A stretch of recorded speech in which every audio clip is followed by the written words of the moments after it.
परसों सुन रहा था कि कपिल मिश्रा कह रहा है कि दंगाई जो है वो जीत नहीं सकता। अरे कपिल मिश्रा, तुम्हारी रातों के नींद हराम होने वाली है, तेरा बाप कल आ रहा है, आ रहा है, ऐलान कर दो और ये गूंज पूरे दिल्ली तक सुनाई देगी इंशाअल्लाह।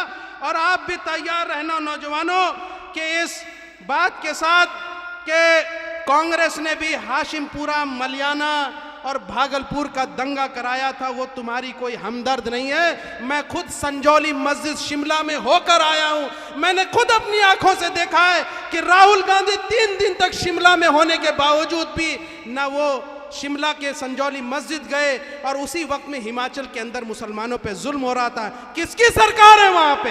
कांग्रेस की सरकार है।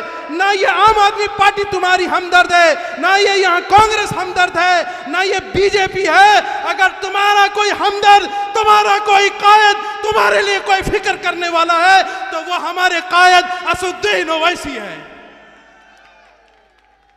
तो ये भरम बिल्कुल खत्म कर दो, इसलिए अपनी क़यादत को खड़ा करो। और मुस्तफाबाद पर जो है निगाहें पूरे देश की लगी है। सब ये उम्मीद में है कि जो एक सिला देने का, एक वो इजहार मोहब्बत के साथ साथ वोट के साथ भी मजबूत करने का आपके पास मौका है।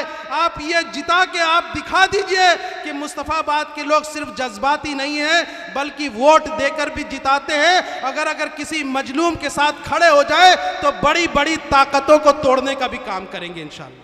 करेंगे ना? तो अब एक नारा लगा करके उसके बाद हम आपसे विदा लेते हैं। नारा तकबीर, नारा तकबीर, नारा तकबीर, नारा रिसालत। अस्सलाम वालेकुम। कि यही वो मुस्तफाबाद था, यही वो ब्रिजपुरी पुलिया थी जहां पे एक मस्जिद को जला दी गई थी और उसमें कुरान को जलाया गया था। जब हम लोग उस दिन 2020 के टाइम पे मदद के खातिर यहाँ पहुँचे और सदर मजलिस ने भी उस दौर में यहाँ से दंगा पीड़ितों को मदद पहुँचाई थी, दवाएं पहुँचाई थी। न जाने कितने परिवार ऐसे थे जिनको यहाँ से, जिनकी बेटियाँ वैसे ही शादी के लिए उनकी इंतजार हो रहा था और दहेज का सामान जल गया था। जब मैं आया उन परिवारों से मिला तो कई बाप हमारे गले लिपट के रोते रहे कि ये हमारा घर जल गया है, मेरी बेटी की शादी होने वाली थी। मैं खुद गवाह हूं उस बात का। और जब हम उस शिविहार की जब उस मस्जिद में पहुंचे तो सब कुछ बर्बाद, कुरान भी जला हुआ था, मस्जिद में लोग तबाही मचा चुके थे। हमारे साथियों ने वहां पे उसको झाड़ू लगाया और मैंने देखा कि कुरान की प्रतियां जो जली हुई थी, वो जली हुई कुरान आज भी मेरे घर में सहेज के हमने रखा है। वो दर्द को हमने नहीं भूला है, लेकिन इस दर्द को दोगुना करने का काम अरविंद केजरीवाल ने किया था। आप बताओ यहाँ पे हाथ उठा के और ईमान के साथ कि उस वक्त की सरकार जब अरविंद केजरीवाल की थी, अगर वो अपने विधायकों के साथ, अपने मंत्रियों के साथ इन इलाकों का दौरा कर लेते तो दंगा नहीं होता। लेकिन ये खामोश रहे और 2022 में जस्टिस लोकुर समिति की रिपोर्ट आई और जिसमें साफ तौर पर कहा था कि दंगों में जो है अरविंद केजरीवाल का भी एक अहम रोल था। तो क्या बताओ तुम, मुस्तफाबाद की आवाम बताए, ये आदिल को वोट नहीं है। अगर तुम झाड़ू को वोट देते हो तो तुम्हारे इलाकों में दंगा कराने वालों को वोट देने के बराबर है। तो क्या तुम उनको वोट दोगे? नहीं दोगे ना? ये आवाज सुना देना झाड़ू तक, और झाड़ू के साथ ही हम साफ करेंगे इस बार इंशाअल्लाह। देखिए, इससे पहले भी कई बार सवाल पूछे गए कि दिल्ली के अंदर एमआईएम सिर्फ 2 सीट क्यों लड़ रही है। ये कमाल की बात, ये गजब का लैला मजनू का खेल चल रहा है। भाई मोहब्बत करे तो भी बदनाम, मोहब्बत ना करे तो भी बदनाम।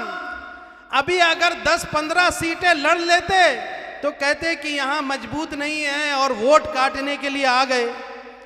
अब हमने जब यह फैसला किया, जबकि हमारी संगठन तैयार थी, मजबूती के साथ कई और सीटें लड़ने के लिए तैयार थी, लेकिन सदर मजलिस ने और दिल्ली कमेटी ने यह तय किया कि 2 सीटें हम लड़ रहे हैं, ओखला और मुस्तफाबाद, क्योंकि हम यहाँ फोकस करके लड़ना चाहते हैं, जीतना चाहते हैं, किसी का वोट काटना हमारा मकसद नहीं। तो आज ये बताओ कि क्या ताहिर हुसैन और जो हमारा शफाउर रहमान ओखला में लड़ रहे हैं वो मजबूत प्रत्याशी है या नहीं है? है ना? हमारा सीधा मुकाबला भारतीय जनता पार्टी से है, हमारा सीधा मुकाबला आम आदमी पार्टी से है। तो बताओ फिर ये हमारे फैसलों पर सवाल क्यों उठते हैं? कौन सा वोट कटवा? अरे आम आदमी पार्टी जब हरियाणा गई थी तो वहां बीजेपी जीत गई, वहां एमआईएम तो नहीं गई थी ना। क्या सदर साहब का हेलीकॉप्टर ऊपर से गुजरा तब क्या कांग्रेस हार गई? सवाल नहीं पूछ रहे आप, सवाल नहीं पूछ रहे। गुजरात में आम आदमी पार्टी चुनाव लड़ती है, 1.5% वोट शेयर। हरियाणा में आम आदमी पार्टी चुनाव लड़ती है, 1.5-2% वोट शेयर। झारखंड में ये चुनाव लड़ती है, बिहार में लड़ती है, नोटा से भी कम आता है आम आदमी पार्टी को। कोई इनको वोट कटवा या कोई बी टीम नहीं कह रहा है। अरे इनका बस चले तो हुलू लुलू और नागालैंड में भी चुनाव लड़ लेंगे। तुम एमआईएम को बोलते हैं, एमआईएम को इतना हाँ लड़ेंगे। इस जमहूरियत ने हमको यह हक दिया है, इस आइन ने हमको यह हक दिया है कि हम पूरे हिंदुस्तान में चुनाव लड़ेंगे और अपनी मुस्लिम क़यादत को खड़ा करेंगे। तुम्हारे को जो होता है कर लो। अब ये बेवकूफ बनाने का काम ये बंद करना चाहिए। आज इस मौके पर मैं अपने साथियों को भी बधाई देना चाहता हूं, जो पिछले 7-8 महीनों से उन्होंने बहुत संघर्ष किया है। आज हम ये माहौल देख रहे हैं, फिजा देख रहे हैं, मुझे बहुत खुशी होती है। लेकिन एक वो दौर भी था कि एक एक आदमी को मिलने के लिए 2 बजे रात 20 किलोमीटर जाना पड़ता था, और एक आदमी मिल रहे हैं। कितने? पूरे विधानसभा में एक आदमी, पूरे वार्ड में एक आदमी।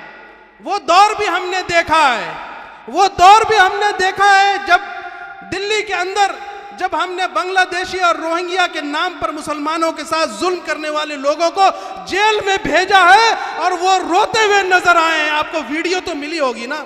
ये हमारे साथियों का संघर्ष था, ये हमारे साथियों का संघर्ष था। तो मैं सलाम करता हूं। आज शायद चुनाव के माहौल में 2 जगहों पे बातें होके खत्म हो जाती है, लेकिन मुझे फख्र है अपने तमाम साथियों से, चाहे हमारे जनरल सेक्रेटरी हो, ज्वाइंट सेक्रेटरी हो, हमारा अदना कार्यकर्ता हो, विधानसभा अध्यक्ष हो या कोई भी हो, वार्ड का अध्यक्ष हो। साथियों, ये मजलिस एक परिवार है, ये एक एमआईएम एक परिवार की तरह है। हम आपस में साथ रहते हैं, संघर्ष में भी साथ रहते हैं। और अगर ताहिर हुसैन साहब और शफाउर रहमान जीते तो जीत का सेहरा भी आपके सर बंधेगा इंशाअल्लाह।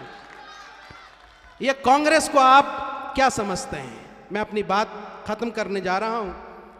ये क्या नाम है उनका, क्या नाम है उनका? मेहंदी लगा के रखना, डोली सजा के रखना। अरे राहुल गांधी तुम्हारी डोली उठाने नहीं आएंगे रे बावले। तुम मेहंदी सजा के रखे। राहुल गांधी ने कहा मैं तो मुस्तफाबाद नहीं जा रहा हूं। ये मेहंदी सूख जाती तुम्हारी, 5000 वोट से ज्यादा तुम नहीं बढ़ सकते। अब काहे को अपना टाइम खराब कर रहे हो? आ जाओ, आ जाओ, इस आंदोलन में साथ दो और मुस्तफाबाद की आवाम के जज्बात को समझो और आ जाओ और ताहिर हुसैन साहब का समर्थन कर दो, समर्थन कर दो। हम तुमसे कह रहे, तुम हमारे भाई हो और हमारा तो रिश्ता भी है। हमारा और तुम्हारा क्या रिश्ता है बताओ? तेरा मेरा रिश्ता क्या? तेरा मेरा रिश्ता क्या? तो साथियों, हम इन जज्बातों को वोट में भी बदलना है। 5 तारीख को आपको तैयार रहना है। ये आपको याद रखना है कि उन ताकतों को हमें जीतने नहीं देना है जिन्होंने दिल्ली के अंदर मुसलमानों की सियासत को ख़त्म करने का काम किया। यही वही अरविंद केजरीवाल है जिन्होंने मरकज़ के अंदर ताले लगवाने का काम किया। कोरोना के साथ मुसलमानों को बदनाम किया है, यही वही अरविंद केजरीवाल है जिसने कुरान की बेअदबी भी करने वाले नरेश यादव को टिकट दिया था। हम शुक्रगुजार हैं अपने साथियों का कि हमारे आंदोलन के बाद उसको टिकट बदलना पड़ा है, लेकिन मानसिकता तो वही है। ये दोनों एक ही थैली के चट्टे बट्टे हैं, बीजेपी और आम आदमी पार्टी। किसको खत लिखे, किसको लिखे? मोहन भागवत को। अब बताओ, बड़ा भाई बीजेपी, छोटा भाई आम आदमी पार्टी, अब आपस में कुछ तकरार हुआ तो अब्बा को ही तो खत लिखेंगे, अब्बा को ही तो लिखेंगे ना। तो ये दोनों का रिमोट कंट्रोल नागपुर से है, इसलिए इस भ्रम में मत रहना कि कोई तुम्हारा हमदर्द है और कोई तुम्हारा साथी है। कोई हमदर्द नहीं है। आज हमारे मंच पे यहाँ आम आदमी पार्टी में पहले एक हमारे साथी थे अतीक अहमद साहब, गोवंडी मुंबई से आए हैं, जिन्होंने जबरदस्त एक पहली बार चुनाव लड़े हैं छात्र आंदोलन से, आज आपके बीच मेहमान बन के आए हैं। ये भी अपनी बात रखेंगे, आप सुनिएगा कि आम आदमी पार्टी की सोच क्या है। MIM से इन्होंने चुनाव लड़ा, 42,000 वोट लेकर के आए और अबू आसिम आजमी को जुलाब आ गया था रातों रात। आप सुनिए उनकी हकीकत। तो मैं